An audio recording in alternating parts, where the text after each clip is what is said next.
Hola, mi nombre es Andrés Sánchez, médico naturista y esteticista. Hoy les voy a hablar sobre el cáncer y los mejores manejos complementarios a las terapias tradicionales. Quédense conmigo en el rincón del Doc Andrés. No olviden darle like, suscribirse, compartir si les parece interesante esta información.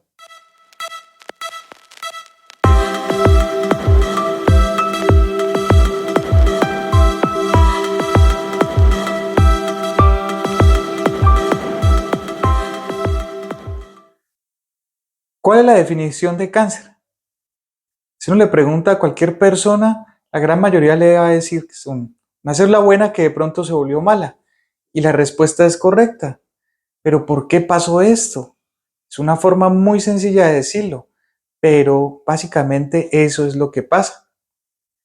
En nuestro organismo, normalmente las células, cuando ya cumplen su función, entran en un proceso que se llama apoptosis, es decir, que se destruyen para evitar precisamente que haya problemas con esas células más adelante, porque viene ya su reemplazo, que viene a hacer su misma función, pero ya es una célula joven que realizaría la función de esta que ya deja de hacerlo.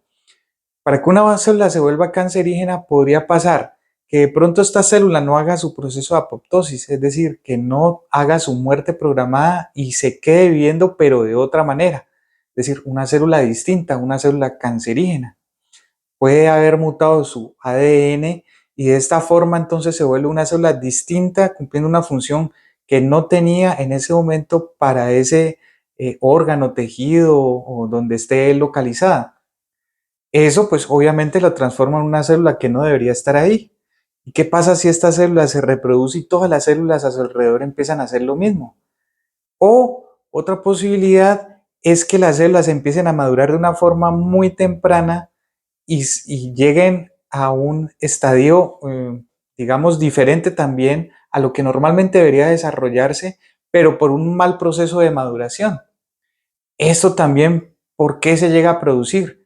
Básicamente es por nuestros malos hábitos.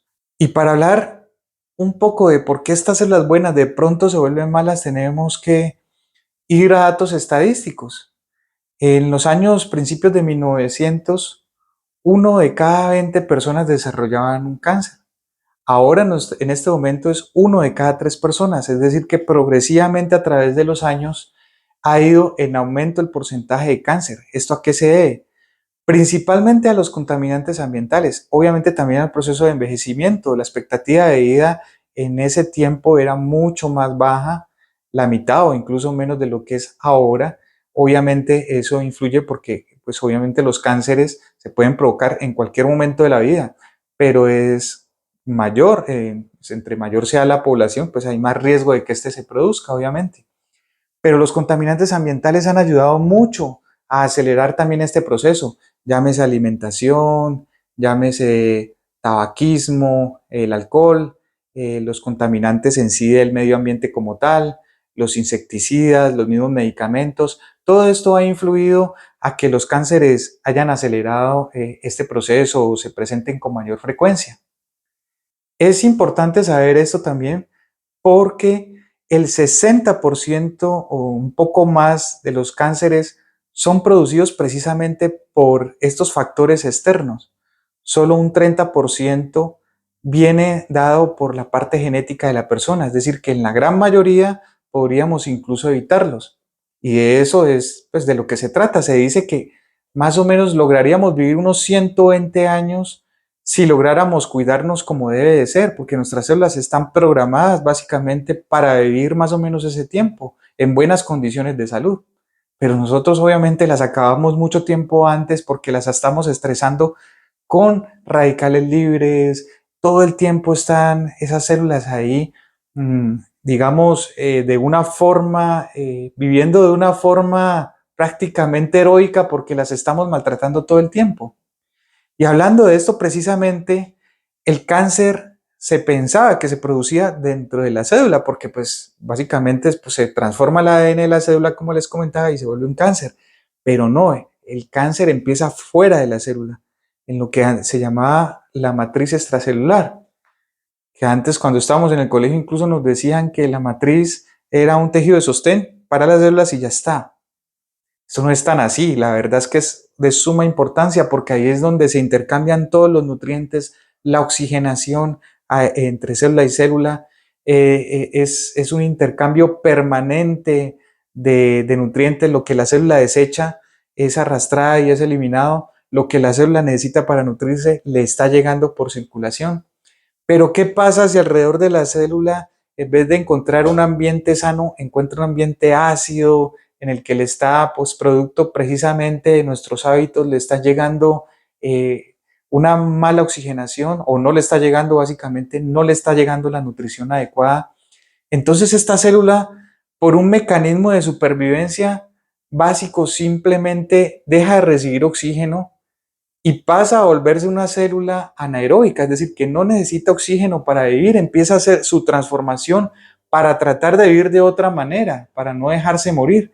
Y si todas las células a su alrededor hacen lo mismo, porque ellas, digámoslo así, tratan como de copiarse, bueno, la de al lado sobrevivió, vamos a hacer lo mismo, vamos a vivir sin oxígeno, vamos a vivir sin tanto nutriente, no vamos a necesitarlo, empiezan a transformarse, entonces empiezan a aparecer estos cánceres, estas células malignas que inicialmente pues aparecen en un tejido o están en un órgano bien localizadas, pero de pronto hace metástasis y esto es lo que hace a los cánceres en su gran mayoría más agresivos e incluso mortales. Y es lo que con los tratamientos, llámese como se llame, buscamos evitar que esto pase. Más adelante vamos a ver cómo influyen las terapias alternativas en esto. Precisamente entonces estamos llenos de radicales libres alrededor de esa célula cuando la estresamos tanto, cuando la tenemos tan ácida, porque una célula sana vive con muy buen oxígeno, vive con muy buenos nutrientes y todo parte básicamente de nuestro sistema digestivo. Si nos alimentamos bien, vamos a tener un buen metabolismo, vamos a tener una buena digestión, vamos a tener una buena absorción de nutrientes, vamos a tener a los órganos de desintoxicación sanos y no tan sobrecargados. Los órganos de desintoxicación básicos son el hígado, el riñón, el pulmón y la misma piel, porque estos nos ayudan en procesos de limpieza y de desintoxicación, pero cuando nos sobrecargamos se ven sobrepasados y empiezan los problemas. Entonces, esto de una forma muy sencilla es como para definir por qué se llega a producir los cánceres. Ahora vamos a ver los tratamientos que normalmente se hacen para erradicarlos o para tratar de solucionarlos o en su defecto para tratar de reprimir su crecimiento. Los tratamientos convencionales ya todos los conocemos, son la quimioterapia, la radioterapia y la cirugía. Básicamente la cirugía pues es como decapitar el tumor. Si el tumor está muy bien localizado, pues es un tratamiento que incluso ofrece la curación si no ha hecho metástasis y está en un sitio bien localizado, pero muchas veces se localiza en sitios muy importantes que no pueden simplemente extirparse, como puede ser en alguna parte del cerebro, como puede ser en alguna parte, por ejemplo, que no son muy comunes, pero vamos a poner el ejemplo del corazón. Es decir, son lugares en los que simplemente no podemos sacar el tumor con el órgano y salió y ya está y se acabó.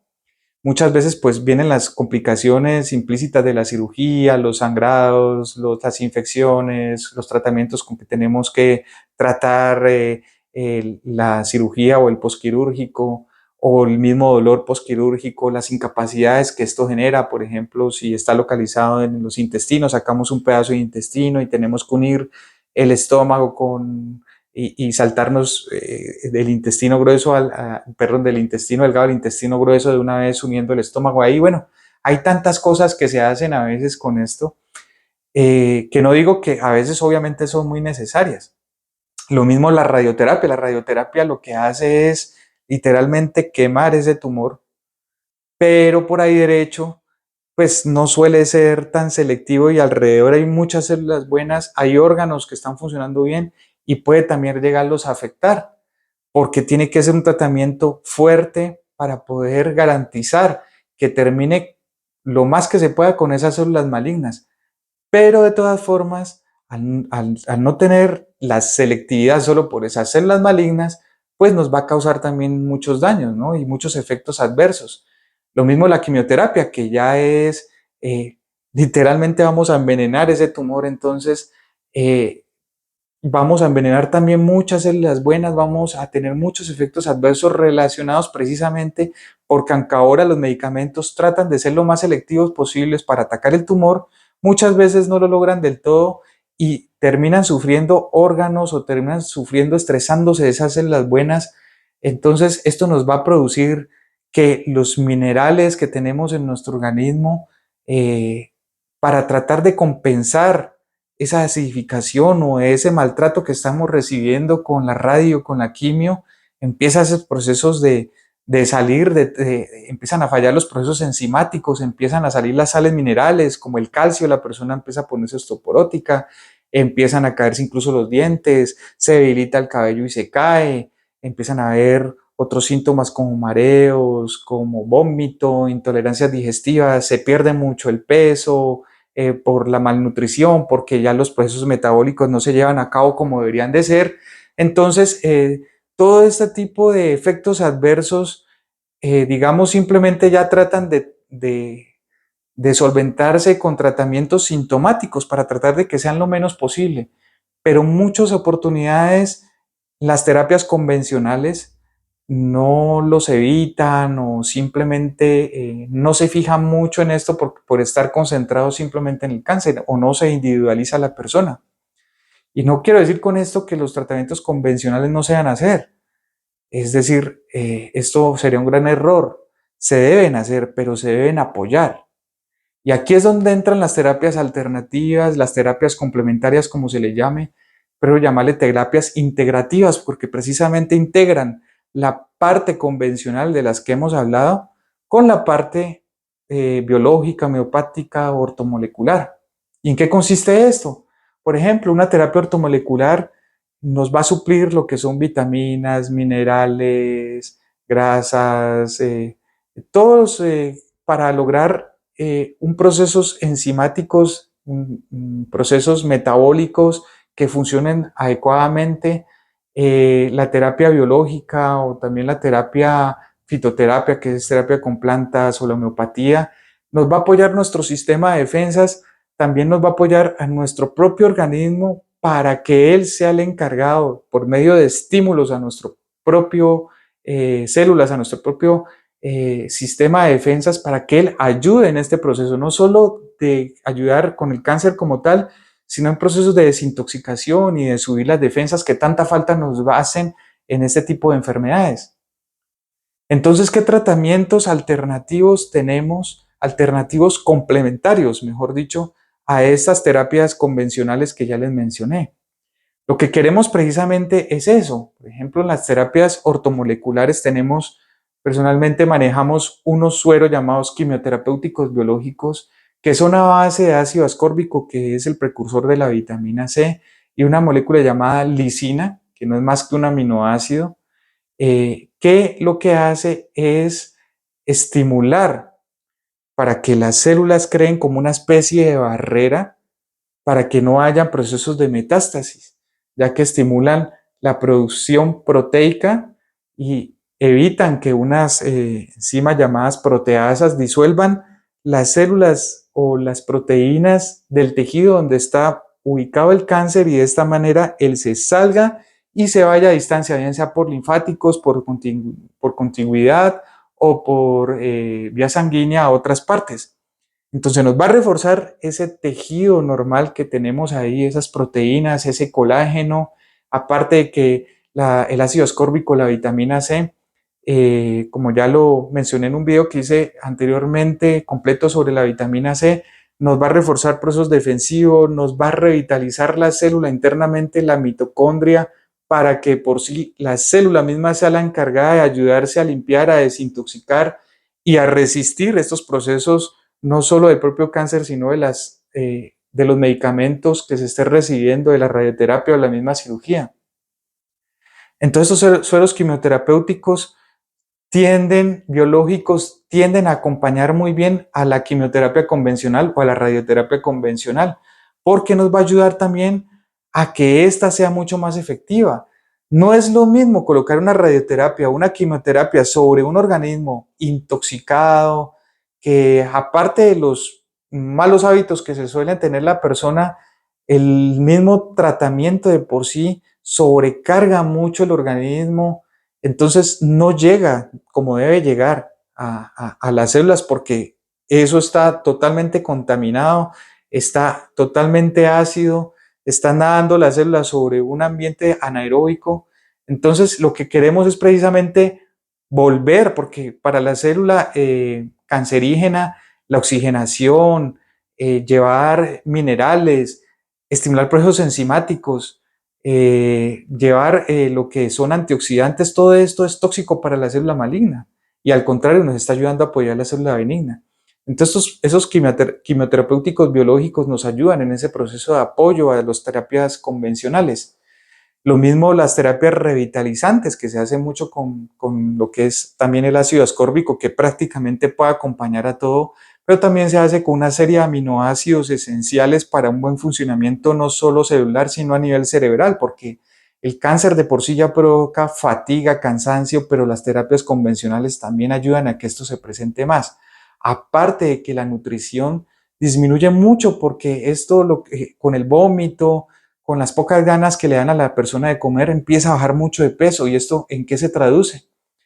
En que el pronóstico sea peor. Las personas cuando tienen cáncer y empiezan a bajar mucho de peso, el pronóstico empieza a empeorar por su propio nutrición, que no está tan buena, y aparte de eso, pues si encima estamos hablando de una persona que se empieza a desnutrir, obviamente empieza a debilitarse mucho más rápido.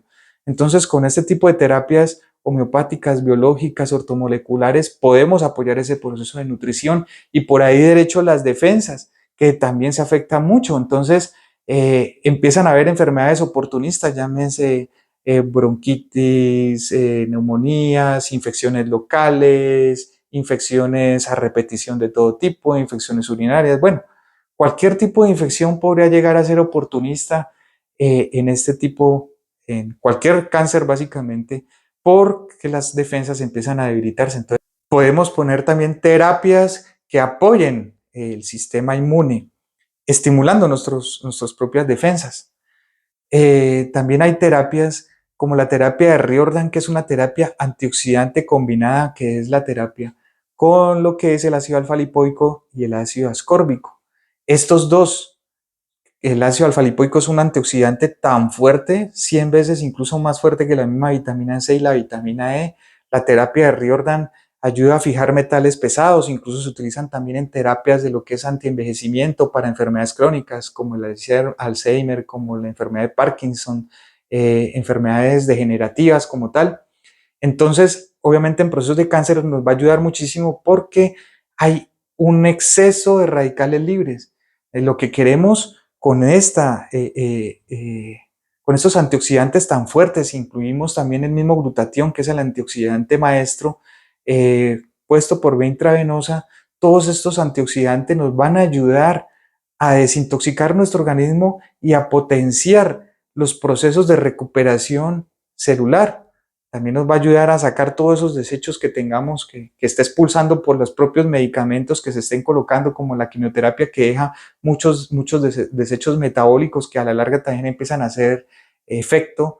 Y esto podemos quelar, decir que el ácido alfa-lipoico y el mismo glutatión son quelantes, es decir, que van a unirse a estos desechos para ayudarlos a eliminar, bien sea por el riñón o por el mismo hígado. Por eso también es muy importante la terapia de oxigenación. Como habíamos hablado, los cánceres tienden a tener una respiración, digámoslo así, anaeróbica, a funcionar sin oxígeno. Y el oxígeno de por sí entonces ya tiende a ser un veneno para esas células que son cancerígenas y beneficiosas para las otras células de por sí que ya se están quedando sin oxígeno en nuestro organismo. Le estamos dando otra vez oxígeno y nos evita también procesos como tal de metástasis y nos ayuda mucho en procesos también infecciosos como tal. Hay otras terapias también como tal ya desintoxicantes, como lo hemos venido hablando, ya impulsando lo que son los órganos excretores, bien sean los riñones, bien sea el mismo hígado, bien sean los pulmones. Obviamente tenemos que individualizar a las personas para poder poner determinados tipos de terapias, porque hay que tener en cuenta también otro tipo de cosas. No porque sean medicamentos biológicos van a estar libres de riesgo. Es importante individualizar qué tipo de cáncer tiene la persona, qué tipo de tratamiento está recibiendo para poder dar un tratamiento complementario. Vamos a poner un ejemplo. El cloruro de cesio, que es un medicamento oral que es tomado, y vamos a hablar un poco de estos tratamientos orales, es un medicamento que se ha utilizado para tratar problemas relacionados con el cáncer, incluso los dolores que este provoca, incluso para ayudar a mejorar lo que es la capacidad de las células también para evitar que se propague el cáncer, es decir, para que haga metástasis y para inducir la apoptosis, es decir, la muerte celular de esas células que ya no están sirviendo. Incluso puede utilizarse como profiláctico para el cáncer. Pero ¿qué pasa? Para tomar este medicamento hay que hacer un seguimiento con paraclínicos debido a que puede disminuir el potasio en la sangre y esto puede desencadenar problemas con el corazón, provocando arritmias, puede provocar síncopes, puede provocar incluso infartos cardíacos. Entonces, son medicamentos que a pesar de que sean biológicos, no están libres de riesgos si no se utilizan de buena manera o en algunos casos si no se hace un seguimiento adecuado. Otros medicamentos orales que se pueden utilizar está, por ejemplo, el que es derivado del Rhophalus junceus, que es el alacrán azul, muy endémico en Cuba. Con respecto a su veneno, se ha sacado también un tratamiento que se está incluso comercializando en Cuba, pero también se puede manejar homeopáticamente, que es un medicamento que sirve para evitar la metástasis, para combatir el propio cáncer como tal, también induciendo lo que estábamos hablando, la apoptosis, es decir, la muerte de esa célula maligna, ayudarla a inducir y evitar los efectos adversos o tanto de los medicamentos tradicionales. Entonces también tenemos no solo los medicamentos intravenosos, sino también los medicamentos orales tomados que pueden ayudarnos dentro de la terapia biológica o las terapias ortomoleculares con este tipo con cualquier prácticamente tipo de cánceres como terapias complementarias. Obviamente también tenemos mucho, se maneja mucho por vía oral lo que son procesos de desintoxicación con el Carius marianus, con medicamentos ya comerciales que traigan fitoterapéuticos como tal, que nos ayuden a desintoxicar el hígado, los riñones, la misma circulación sanguínea, que nos estimulen los linfáticos, porque por ahí los desechos, muchas veces los linfáticos, lo que pasa es que están tan sobrecargados, que se saturan tanto, que ya no son capaces de sacar los desechos producidos por el metabolismo de las mismas células y entonces se estancan esos desechos. Y al no sacarlos, pues obviamente empiezan a producir problemas y colaboran con el mismo cáncer. Entonces, si estimulamos el vaciamiento o estimulamos la circulación, estimulamos el movimiento de estos linfáticos para que saque estos desechos, pues estamos colaborando en sí con todo lo que es procesos de no solo de desintoxicación, sino también a mejorar todos los procesos que tengan que ver con el metabolismo celular. Otra cosa con la que se puede dar mucho apoyo es que obviamente el cáncer puede provocar problemas de ansiedad, problemas emocionales que simplemente van a contribuir a hacer un feedback negativo sobre el propio cáncer, ayudando a este a que crezca más o a que simplemente se haga más agresivo. ¿Cuántas personas no les ha pasado que con simplemente decirle la palabra cáncer empeoran inmediatamente? Esto básicamente también se debe porque la carga emocional que produce, el impacto que produce la palabra cáncer en la persona suele afectar muchísimo. Entonces podemos apoyar desde la parte alternativa o la parte complementaria, esta parte emocional también con medicamentos o con sueros que nos ayuden a mejorar lo que es la parte emocional, el sueño, la sensación de cansancio, la sensación de fatiga, la ansiedad o la misma tendencia a la depresión. Entonces, como podemos ver, tenemos múltiples terapias que nos pueden servir como un complemento y en el cáncer se trata de sumar y de tratar de que la persona esté lo mejor posible y que salga lo más rápido de la enfermedad con los menores efectos adversos posibles que se puedan tener. Lastimosamente también hay mucha gente, y esto hay que decirlo, que se aprovecha de la necesidad de otras personas y teniendo en cuenta los medicamentos alternativos, los medicamentos complementarios, les venden cosas con ideas que no son, o les dicen, cometen errores como decir abandone totalmente la radioterapia, abandone la quimioterapia, abandone los tratamientos convencionales y sigamos solo con esto, o les venden tratamientos de una forma indiscriminada, es decir, o muy costosos, o que en el fondo no les van a servir de nada, y esto solo les ha hecho también una mala fama pues a la medicina complementaria alternativa. Pero esta llevada de una forma responsable y profesional, hay que tener la certeza de que va a ser un gran aliado. Como conclusión, ¿qué podemos decir? El cáncer, bueno, como les dije, a todos nos asusta simplemente con nombrar la palabra. Tenemos y vamos a hacer un tratamiento como en la Edad Media, vamos a hacer de cuenta que estamos en la Edad Media, ¿qué se hacía? Vamos a suponer que la cirugía es decapitar el cáncer, que lo que es la radioterapia es quemarlo, y lo que es la quimioterapia es envenenarlo. Esos son tres tratamientos o tres formas que se utilizaban en la Edad Media para atacar o para eliminar un enemigo. Pero entonces la propuesta es la siguiente. En la Edad Media también se utilizaba el asedio, es decir, si uno quería acabar con un enemigo, lo dejaba sin alimento, lo dejaba sin abastecimientos. Y eso es lo que hacen las terapias complementarias, lo que buscamos hacer, dejar sin abastecimiento al cáncer, sin su forma de alimentarse, que es una forma básicamente ácida. Queremos es cambiar eso, queremos complementar la quema, el envenenamiento o lo que es la decapitación, pero también tenemos que complementarlo con lo que es el asedio. Entonces, vamos a dejar sin suministros, vamos a dejar sin comida ese cáncer también desde lo que es punto de vista de la terapia biológica complementaria o ortomolecular, y vamos a hacer que nuestro cuerpo empiece a funcionar adecuadamente para que él sea el encargado de sacar ese cáncer. Entonces es una forma, digamos, muy sencilla como de explicar en qué consisten o cómo se podrían complementar estos tratamientos. Eso sería una información básica sobre el cáncer. Espero les haya gustado. Nos vemos en una próxima revisión. Gracias.